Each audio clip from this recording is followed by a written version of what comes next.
to say, please pray for me. I am not having a good day. I need my hope restored. And he does it. So, I truly believe that we are in the end times. I believe that we're going to see great tribulation come upon this world. And I believe that he is preparing his church to walk through tribulation, which to the world is going to be utterly destroy them.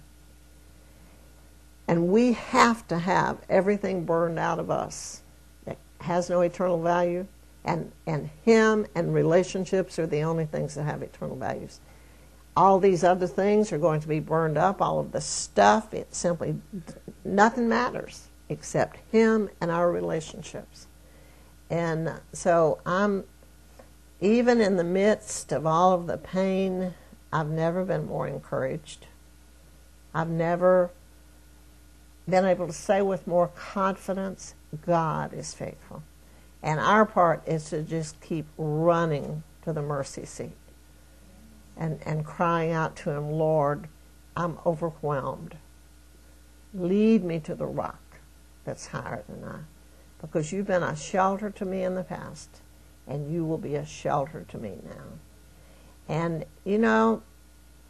just so many things just really they have no significance in relation to what is God doing in me and what is he doing in the lives of those I love and my friends.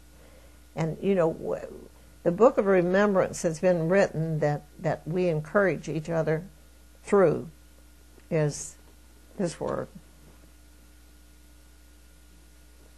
And that's the only counsel we have for anybody. The older I get, the longer I live, the more I know I don't know what I ought to know.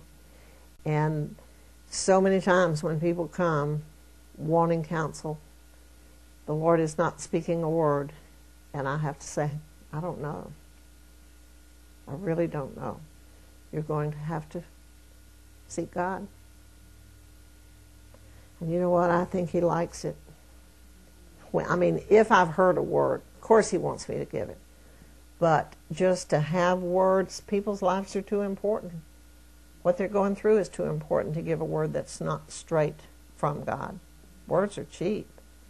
Everybody's got some opinions, but God has the word for each of us, and he does not give it in our time. He gives it when he's ready. Maybe when we're truly ready to hear it, but he's Lord, and he does all things well. And I have walked with him now. I guess it was early 73 when I said yes to him and didn't even know what happened when I got saved. And he saved me even though I didn't know what happened and I didn't plan it. But it was that day when in that hospital is the first time that I had ever taken my hands off of my life, and that is salvation. Giving up control. So sometimes it takes some longer to get there than others, but I just want to tell you that there's only one controller. And if you are still trying to rule your life and rule the lives of the people around you, the sooner you realize there's only one controller and it's not me. And Lord, I give up. I'll do what you tell me to do. I'll speak what you tell me to speak, but I am not taking on a false burden and false responsibility for things I can't do. I can't change people. I can't change myself, but I really can't change other people. But I can hear you and obey you, and I can let you flow through me in such a way that they become hungry for you. And that's the purpose of these trials, is that other people would be able to see how real he is. Even in our weakness, that's when he's strong. And in our foolishness, he's wisdom. So I trust that he has spoken to you tonight where you had a need, and maybe if he didn't tonight, maybe he will tomorrow. But I want to tell you that some days I think I'm not going to make it. Other days I'm pretty sure I'm not going to. But then he'll just come. He'll come with strength. He'll come with hope. And he'll lift me up above the stormy waves.